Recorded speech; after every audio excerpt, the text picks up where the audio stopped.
lo largo de 6 siglos, el altar de Gante ha sido quemado, falsificado y saqueado en 3 diferentes guerras.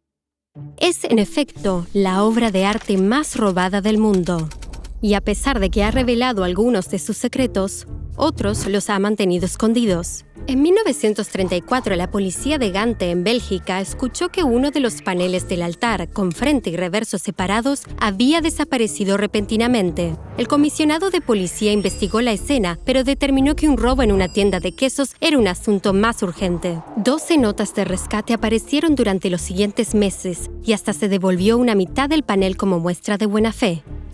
Mientras tanto, el restaurador de arte Jeff van der Becken pintó una réplica de la otra mitad para exhibirla hasta que apareciese la original, pero nunca apareció.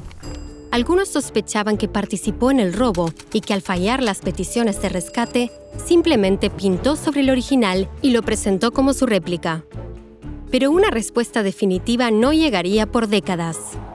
Tan solo 6 años después, Hitler estaba planeando un gran museo, pero le faltaba su posesión más deseada, el altar de Gante.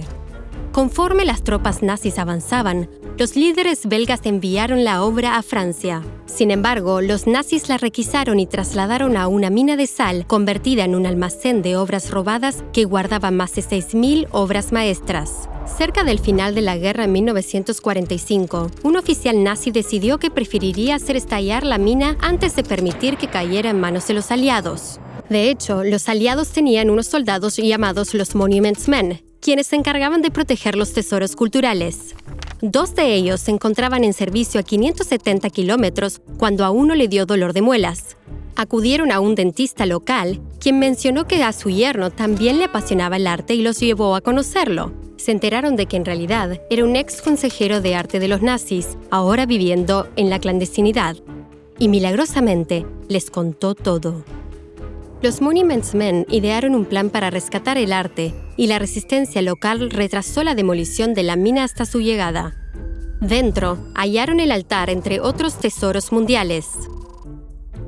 El altar de Gante, también conocido como la adoración del Cordero Místico por su tema central, consta de 12 paneles que retratan el relato bíblico. Es una de las obras de arte más influyentes de la historia. Cuando Jan van Eyck la finalizó en Gante en 1432, fue considerada inmediatamente el mejor cuadro en Europa. Durante milenios, los artistas usaron pintura al temple, hecha a base de pigmento y yema de huevo, que creaba colores vívidos pero opacos. El altar fue el primero en enseñar las singulares posibilidades de la pintura al óleo. Permitieron a Van Eyck capturar luz y movimiento de una forma nunca antes vista. Para esto usó pinceles en ocasiones tan minúsculos como un solo pelo de tejón, y al plasmar lugares característicos de Gante, flores botánicamente reconocibles y rostros naturales, el altar fue precursor de un movimiento artístico al que más tarde se le conocería como realismo. Sin embargo, un trabajo de conservación llevado a cabo en 2019 descubrió que durante siglos el público había observado una obra extremadamente alterada. Debido a docenas de restauraciones, casi un 70% de ciertas secciones habían sido repintadas.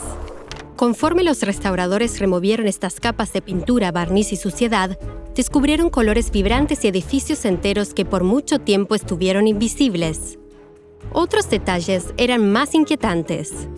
Las 4 orejas del Cordero Místico por mucho tiempo dejaron atónito al público.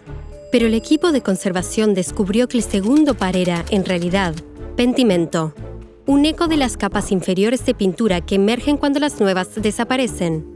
Restauradores anteriores habrían pintado sobre el cordero original lo que consideraron una versión más agradable. Quitaron estas capas de pintura y descubrieron que el original era sorprendentemente humanoide. Los restauradores aclararon también si Van der Becken simplemente había devuelto el panel perdido en 1934. No fue así. Se confirmó que era una réplica, así que el original sigue perdido. Pero había una pista final. Un corredor de bolsa de Gante, en su lecho de muerte un año después del robo, sacó a la luz una nota de rescate que nunca fue enviada. Decía así: se encuentra en un lugar en el que ni yo, ni nadie más, podría sustraerlo sin llamar la atención del público. El caso sigue asignado a un detective de Gante, pero a pesar de que cada año hay nuevas pistas, aún falta por ser encontrado. Sigue aprendiendo con estos videos y no olvides suscribirte. No pierdas nunca la oportunidad de aprender algo nuevo.